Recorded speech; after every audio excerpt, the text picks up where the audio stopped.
Hello, Dark Reader, and welcome to the Dark Side of the Library podcast. I'm your host, Katie, and with me is Crazy Carrie. I have a cold. I apologize. I sound horrible. It's okay. It's been a very long cold, very long process. It's okay. Today on this episode, we are going to be talking about this is part 2, by the way, of all the adult fiction novels coming out in February of 2024. So if you haven't checked out part 1, go ahead, but you can still listen to this one because we're just reviewing a ton of cool books. We have not read these yet, but they all sound very exciting. And if you are also interested in any of these novels, make sure to check out our show notes. They are affiliate links when you do find one of those books, so we do get a slight commission off of them. Thank you so much if you do purchase. Carrie, why don't you get us started on our second part of the adult fiction novels? My first book I wanted to call your attention to today is called The Lady in Glass and Other Stories. It's by Anne Bishop, and I love short story collections because you can read a little bit and then go do a chore to bribe yourself, and then you could read one more. The publisher is Ace. It's a magical collection of stories, new and old, spanning across all of Anne Bishop's most beloved fantasy worlds. So she's going to include previously published and unpublished tales and 2 brand new stories. Friends and Corpses is a murder mystery in which the corpse has some decidedly unusual qualities. I can't wait to find out. And there's a story called Home for the Howlidays, a heartwarming return to the blood prophet Meg Corbin and the shape-shifting Simon Wolfgard from the others. Ooh. That is all I know because Amazon lately doesn't have a whole bunch of look inside this book going on like they used to. So that's all I know. It's The Lady in Glass and Other Stories. Comes out February 27 from Anne Bishop. My first book of today is called Like a Mother. This is a thriller novel. This is by Mina Hardy, and it comes out February 6th. This is published by Crooked Lane Books. Sarah and Adam Granite had the perfect suburban life, a beautiful home, an adorable daughter, a baby on the way, and once-in-a-lifetime love. They were the couple everyone envied until Adam died. Aw, that's sad. In the wake of his death, Adam's secrets begin to emerge. The first comes out when a woman named Candace introduces herself to Sarah as Adam's mother. Sarah is rightfully confused. Adam had always said his mother was dead. Adam also lied about making sure Sarah, Ellie, and the new baby would be taken care of financially. The truth is, there's no money. Candace proves she is who she says she is, but admits the relationship between her and Adam was strained. Oh boy. Her beloved son is gone, but she can offer emotional support and, better yet, a place to stay until after the baby is born and Sarah can get back on her feet. This is actually quite a nice mother-in-law who is estranged, but, taking care of, the daughter-in-law. It's cute. That usually doesn't happen, but that's really cool. It is. But Sorry to be so negative. But I'm waiting for the twist. So living in Adam's childhood home, Sarah begins to understand the life he had before they met, the life he buried along with his relationship with his mother. When Sarah notices Candace's strange obsession with her, and the house begins to feel less like a salvation and more like a cage, she realizes the secrets go deeper than she ever could have imagined. Candace might not be the caring mother-in-law she seems. And maybe Adam had good reason. I know, we're like, we knew it. So maybe Adam had a good reason to pretend that his mom was dead. So this is called Like a Mother. It has a very creepy cover. So definitely check that out on our YouTube channel where we're going to have this podcast also published. This is by Mina Hardy. My next book is Medea, a novel by, I don't know how to say her name, Eilish Quin. Comes out February 13. It's the full story of the sorceress Medea, one of the most reviled and maligned women of Greek antiquity. She's a witch, and she might be the most despised woman of Greek mythology. She's known for the brutal act of killing her own children to exact vengeance on her deceitful husband, the leader of the Argonauts, Jason. She's carved out a singularly infamous niche in our histories. But what if that wasn't the full story? She's the daughter of a sea nymph and the granddaughter of a titan, and she's a paradox. She's at once rendered compelling by virtue of the divinity that flows through her bloodline, and she's made powerless by the fact of being a woman. As a child, she intuitively submerges herself in witchcraft and sorcery, but soon finds it may not be a match for the prophecies that hang over her entire family like a shroud. As she comes into her own as a woman and a witch, she also faces the arrival of the hero Jason, preordained by the gods to be not only her husband, but also her lifeline to escape her isolated existence. She travels the treacherous seas with the Argonauts, battles demons she had never conceived of, and falls in love with the man who may ultimately be her downfall. I'm very curious about this one. It's Medea, a novel by Eilish or Elise Quin, and it's from Atria Books. That one also sounds intriguing to me. My next book is called Moon of the Turning Leaves. This comes out February 27th. This is by, and I apologize if I mispronounce this, Waubgeshig Rice. I'm so excited about this, and sorry to interrupt. No. I just read the first book in the series, Moon of the Fallen Snow, this weekend. It is so good. Oh my gosh. Oh, so this is the sequel to that? Yes, or the continuation, yes. Oh, It is post-apocalyptic. The power goes out. Well, yes, now I know why you like it. The power goes out. The publisher is William Morrow, and now I'm excited for this because I was already reading the beginning and I was like, oh, interesting. So in this one, it says, for the past 12 years, a community of Anishinaabe people have made their northern Ontario bush their home in the wake of the power failure that brought about societal collapse.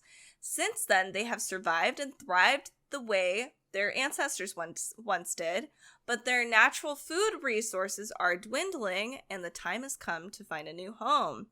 Evan volunteers to lead a mission south to explore the possibility of moving back to their original homeland, the, quote, land where the birch trees grow by the big water, in the Great Lakes region. Accompanied by 5 others, including his daughter, an expert archer, Evan begins a journey that will take him to where the Anishinaabe were once settled, near the devastated city of Gibson, a land now being reclaimed by nature. But it isn't just the wilderness that poses a threat. They encounter other survivors, those who, like the Anishinaabe, live in harmony with the land, and those who use violence. So, this sounds interesting, and now that you said the first book is really good, I might have to check out the series myself. So this is called Moon of the Turning Leaves. This is by Waubgeshig Rice. The really cool part is, I don't know about the second book, but the Canadian government kind of gave the author a grant to write the book. Oh my god. And they obviously weren't like a first-time author or self-published or whatever.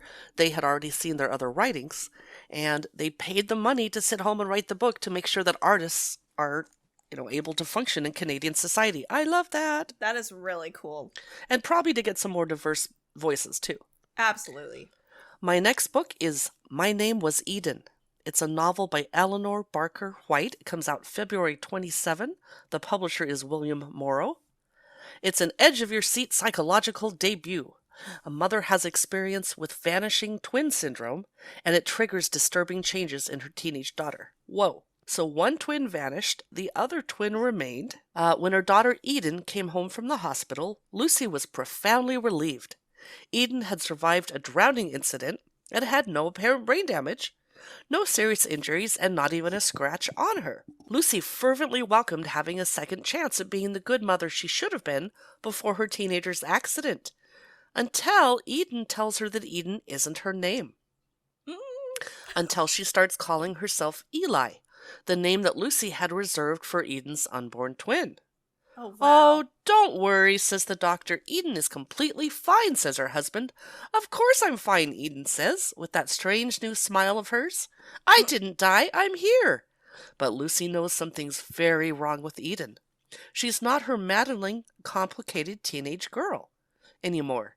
This straight-backed, even-tempered, steady-eyed child in her house is someone else entirely. Eden, it seems, is the twin who disappeared. This sounds really good. It's Yeah. My Name Was Eden. It's by Eleanor Barker White. That creeps me out. I don't know, that whole trope, like this whole book concept, ugh, it creeps me out. My next book is called Nightwatching, which also creeps me out. This is coming out February 6th. This is by Tracy Sierra. A mother is forced to the breaking point when her life and the lives of her children are threatened by an intruder. Literally the worst. I hate this stuff. That's the stuff that freaks me out. So home alone with her young children during a blizzard, a mother tucks her son back into bed in the middle of the night. She hears a noise. Old houses are always making some kind of noise. But this sound is disturbingly similar or familiar. It's the tread of footsteps, unusually heavy and slow, coming up the stairs. She sees the figure of a man appear down the hallway, shrouded in the shadows. Terrified, she quietly wakes her children and hustles them into the oldest part of the house, a tiny secret concealed behind the wall. There, they hide as the man searches for them, trying to tempt the children out with promises and scare the mother into surrender. Oh, I can't read this by myself if I'm home alone. No. Right? Ah! It's too, like, those realistic scary stories really, oh man, they freak me out. So in the suffocating darkness, the mother struggles to remain calm, to plan, should she search for a weapon or attempt escape. But then she catches another glimpse of him, that face, that voice, and at once she knows her situation is even more dire than she'd feared, because she knows exactly who he is and what he wants. Ah! I might have to read this just so I do get scared. This is Nightwatching. This is by Tracy Sierra. My next book is No Man's Land, a Rowan novel, Rowan, like the tree. It is by Severn House. The author is Davis Bunn. Comes out February 6th, which is yesterday. Junior CIA field agent Kelly Kaiser jumps at the chance to lead a risky mission to enter Mexico and gather refugees from under the nose of the notorious drug lord who murdered her fiancé. Well, we don't normally cover books like this, so why are we talking about this one? Well, the mission takes a revenge-fueled twist, which I love. Kelly gets busted and finds herself facing dismissal. But Agnes Pendleton, the CIA's chief spook lady, has other ideas. Kelly, for her punishment, must lead a new top-secret team to hunt down everyone who's been infected by I can't read this with a straight face. By a magical, mysterious Rowan tree's supernatural forces. And stop the outbreaks getting out of control. Oh, man. Facing an enemy, a supernatural tree that she cannot see or define, Kelly is pulled into a war between alien forces and humanity, and soon discovers there's more to her fiancé's death than meets the eye. So normally I do like to read suspense, CIA, FBI, spy novels, blah blah blah, but this one has a supernatural evil tree. I love it. It's called No Man's Land, a Rowan novel, which makes me think there's a sequel coming. It's by Davis Bunn. It comes out February 6th. The tree hits again. Part 2. My next book is Once a Monster, a reimagining of the Legend of the Minotaur. I promise it is adult fiction. I just realized, like, I guess actively know that I like the Minotaur mythology or myth, but I do. And I see it now all the time in things that I've watched. I'm like, oh man, so a lot of things that I like have the Minotaur theme in there. Anyway, so this book, by the way, this is by Robert Dinsdale, and it comes out February 13th, and it is published by Macmillan, UK. This takes place in London in 1861. 10-year-old Nell belongs to a crew of mudlarks who work a stretch of the Thames along the Ratcliffe Highway. An orphan since her mother died 4 years past, leaving Nell with only broken dreams and a pair of satin slippers in her possession, she spends her days dredging up coals, copper, and pieces of iron spilled by the river barges, searching for treasure in the mud in order to appease her master, Benjamin Murdstone. But one day, Nell discovers a body on the shore. It's not the first corpse she's encountered, but by far the strangest. Nearly 7 feet tall, the creature has matted hair covering his legs, and on his head are the suggestion of horns. Nell's fellow mudlarks urge her to steal his boots and rifle his pockets, but as she ventures closer to the figure, he draws breath, and Nell is forced to make a decision which will change her life forever. So this author, Robert Dinsdale, wrote The Toy Makers, which is a pretty popular novel. So this is a book that's full of myth and magic, and it's steeped in the grime of Victorian London. So this sounds really cool. If you like historical fiction with some mythology, you might enjoy Once a Monster. This is by Robert Dinsdale. I'm definitely getting that one. That sounds so good. Yeah. My next book is The Other Valley. It's by Scott Alexander Howard. It comes out February 27. The publisher is Atria Books. It's meant for fans of Never Let Me Go and The Giver. It's a speculative literary novel about an isolated town that's neighbored by its own past and future, and a young girl who spots two elderly visitors from across the border. They're the grieving parents of the boy she loves. Whew!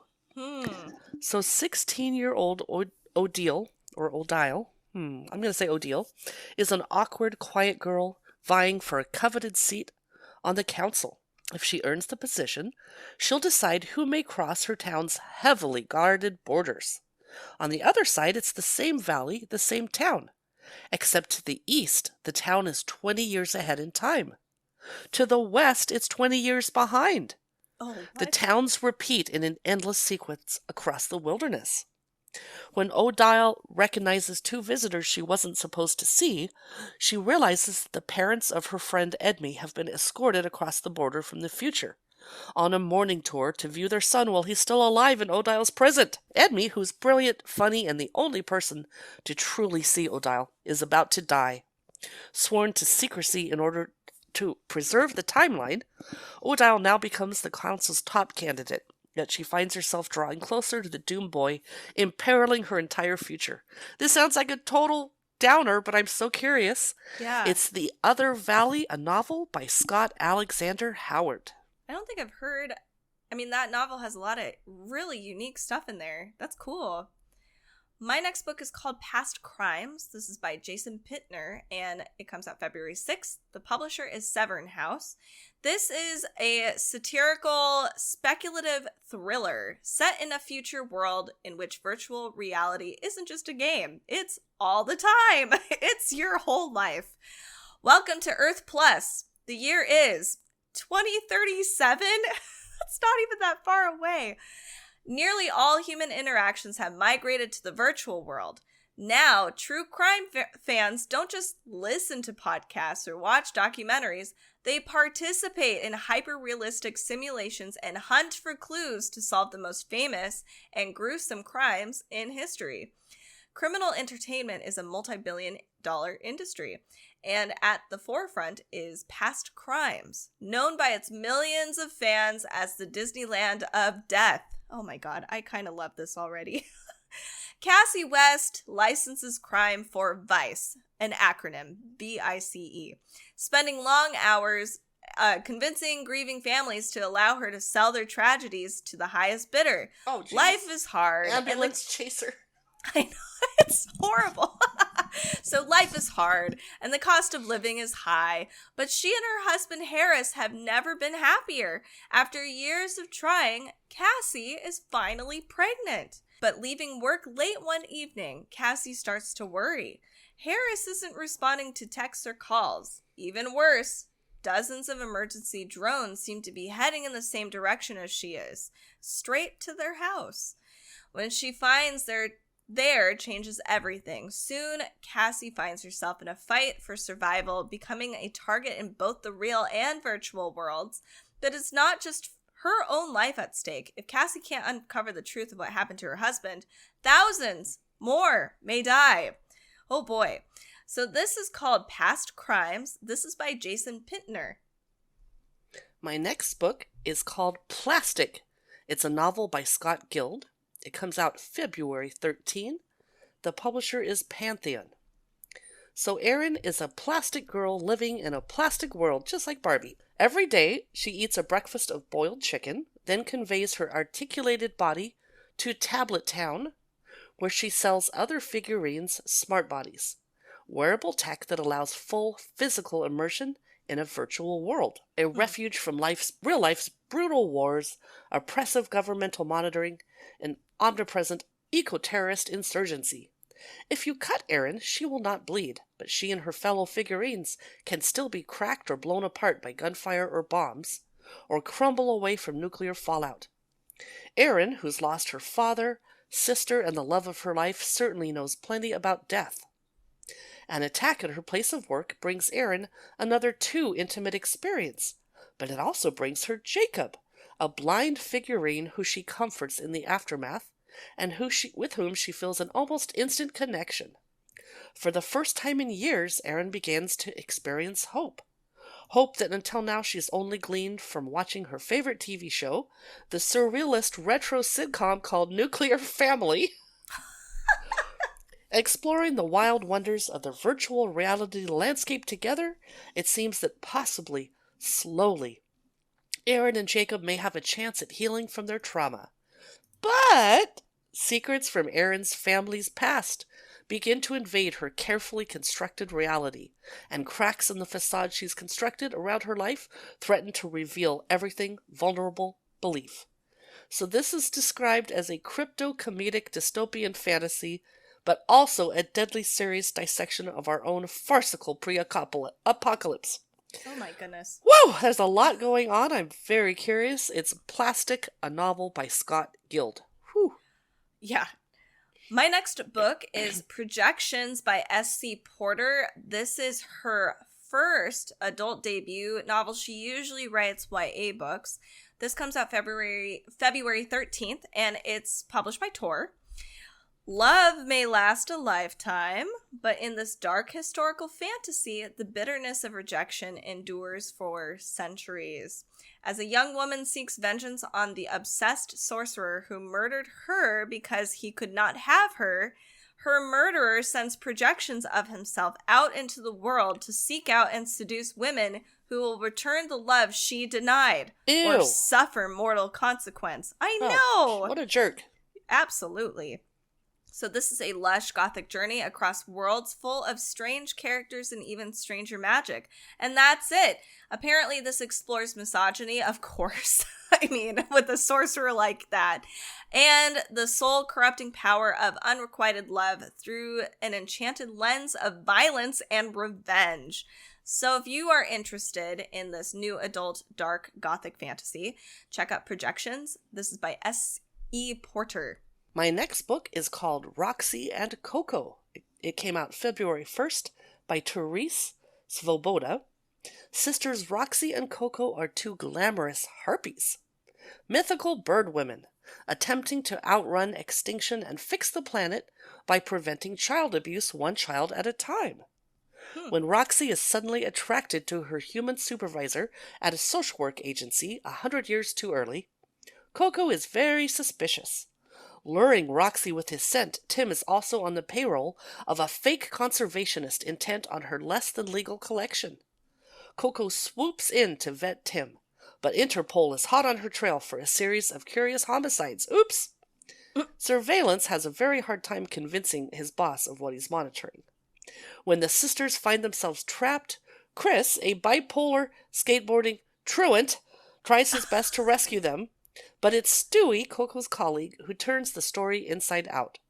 Roxy and Coco climaxes at a gala of egg fanciers, who scramble to escape the harpy's talons. No! The interesting part is the publisher is West Virginia University Press. Wow. Wild. Yeah. Oh, so I've never actually read a book about harpies. This is Roxy and Coco by Terese Svoboda. My next book is The Tainted Cup. This is the first book of the Shadow of the Leviathan series. This is by Robert Jackson Bennett, and it came out February 6th, and the publisher is Del Rey.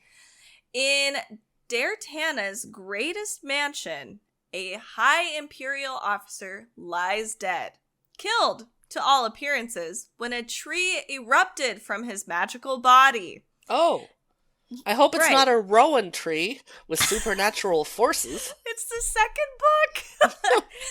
Even here at the Empire's borders, where contagions abound and the blood of the Leviathans works strange magical chances, it's a death both terrifying and impossible. Assigned to investigate is Anna, a detective whose reputation for brilliance is matched only by her eccentricities. Rumor has it that she wears a blindfold at all times, and that she can solve impossible cases without even stepping outside the walls of her home. At her side is her new assistant, Dinios, magically altered in ways to make him the perfect aid to Anna's brilliance. Din is at turns scandalized, perplexed, and utterly infuriated by his new superior. But as the case unfolds and he watches Anna's mind leap from one startling deduction to the next, he must admit that she is, indeed, the Empire's greatest detective.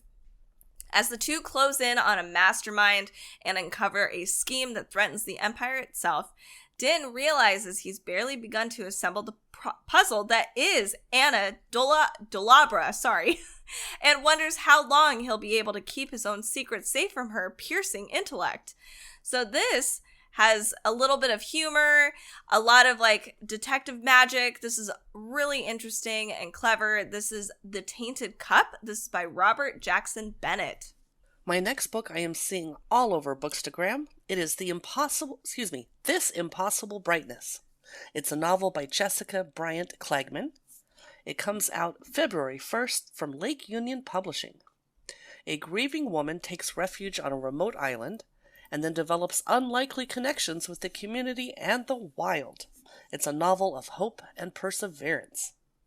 So after the mysterious disappearance of her fiancé, Alma Hughes moves to a remote island in the North Atlantic where she hopes to weather her grief and nurture her ailing dog. But the strange town of Violette has mysteries as well. Townsfolk say that the radio tower overlooking their town broadcasts messages through their home appliances, their dreams, and even the sea itself. When lightning strikes the tower, illuminating the sky in a brilliant flash, Alma finds herself caught in the unexplainable aftermath of one of Violette's deadliest storms.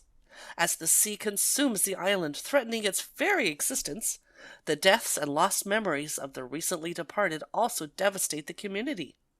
Alma, with a unique link to the lost, may be the only one who can help them move on.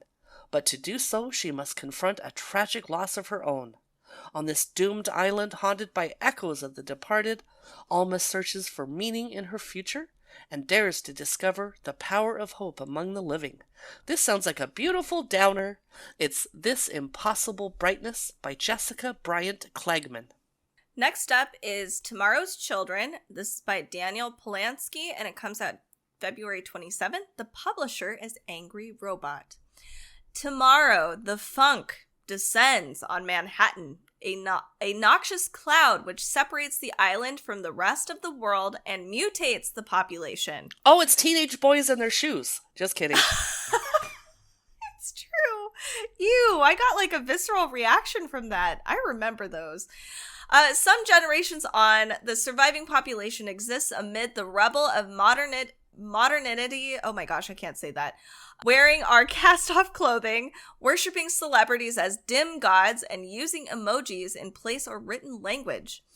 The island exists in a state of uneasy peace, with each neighborhood an independent fiefdom, protecting itself with scrap metal spears and Molotov cocktails. But something new has come to the island. The first tourist in centuries. And this uneasy equilibrium is about to shatter. I like this idea. It's so simple and it's fun. This is called Tomorrow's Children. This is by Daniel Polanski. My next book has the best title ever. It's The Warm Hands of Ghosts. Oh. It's by Catherine Arden. It comes out February 13. During the Great War, a combat nurse searches for her brother, believed dead in the trenches despite eerie signs that suggest otherwise. So it's set in January 1918. Laura Ivan was a revered field nurse until she was wounded and discharged from the medical corps, leaving behind a brother still fighting in Flanders. Now she's home in Halifax, Canada, but Laura receives word of Freddie's death in combat, along with his personal effects. But something doesn't make sense. She's determined to uncover the truth, and she returns to Belgium as a volunteer at a private hospital, where she soon hears whispers about haunted trenches and a strange hotelier whose wine gives soldiers the gift of oblivion. Oh. Could Freddie have escaped the battlefield, only to fall prey to something or someone else? Meanwhile, back in November 1917, a couple months before, Freddie Ivan awakens after an explosion to find himself trapped in an overturned pillbox with a wounded enemy soldier, a German by the name of Hans Winter, or Winter. Against all odds, the two form an alliance and succeed in clawing their way out. Unable to bear the thought of returning to the killing fields, especially on opposite sides, they take refuge with a mysterious man who seems to have the power to make the hellscape of the trenches disappear. As shells rain down on Flanders and ghosts move among those yet living, Laura's and Freddie's deepest traumas are reawakened. Now they must decide whether their world is worth salvaging or better left behind entirely. That's The Warm Hands of Ghosts by Catherine Arden. Comes out February 13. My final book today is What Feasts at Night. Great title. It is part of the Sworn Soldier book series by T. Kingfisher. Comes out February 13. After their terrifying ordeal at the Usher Manor, Alex Easton feels as if they just survived another war. All they crave is rest, routine, and sunshine, but instead, as a favor to Angus and Miss Potter, they find themselves heading to their family hunting lodge, deep in the cold, damp forests of their home country, Galatia. In theory, one can find relaxation in even the coldest and dampest of Galatian autumns. But when Easton arrives, they find the caretaker dead, the lodge in disarray, and the grounds troubled by a strange, uncanny silence. The villagers whisper that a breath-stealing monster from folklore has taken up residence in Easton's home. Maybe that's what happened when I caught my cold, a breath-stealing monster. Easton knows better than to put too much stock in local superstitions, but they can tell that something is not quite right in their home or in their dreams. The publisher is Tor Nightfire. That is What Feasts at Night by T. Kingfisher. And the final book of today is one that I think Carrie and I both have not even pre-ordered. We are ordering it. It is Your Shadow Half Remains. It is by Sunny Moraine, and it came out February 6th. It is published by Tor. And definitely check out the cover because it is very cool, like on an artistic way. One look can kill. Riley has not seen a single human face in longer than she can reckon. No faces, no eyes. Not if you want to survive. But when a new neighbor moves in down the road, Riley's overwhelming need for human contact makes her throw caution to the wind. Somehow, in this world where other people can mean a gruesome, bloody death, Ellis makes her feel safe. As they grow closer, Riley's grip on reality begins to slip and she can no longer fight her deepest desires. All Riley wants to do is look. This is a post-apocalyptic tale where eye contact causes people to spiral into a deadly, violent rage. So, it sounds great. I love it. This is only 176 pages of fairly short read, and it sounds awesome, like super short, super fun. This is Your Shadow Half Remains by Sunny Moraine. And that ends part 2 of our series of dark books coming out in February 2024. We publish our podcast episodes on Wednesdays and Fridays. Occasionally we drop in something else on a Wicked Wednesday or a Morbid Monday. Be sure to stop by our website, Dark Side of the Library. You can find us at Dark Side of the Library on Instagram and Facebook and YouTube. Be sure to check out our show notes where we have clickable Amazon affiliate links so you can purchase the books. We'll get a small commission, but that's not the point of the podcast. We love bringing you new dark books to read. Thanks so much, and I'll chat with you in the next episode, which will be about dark nonfiction.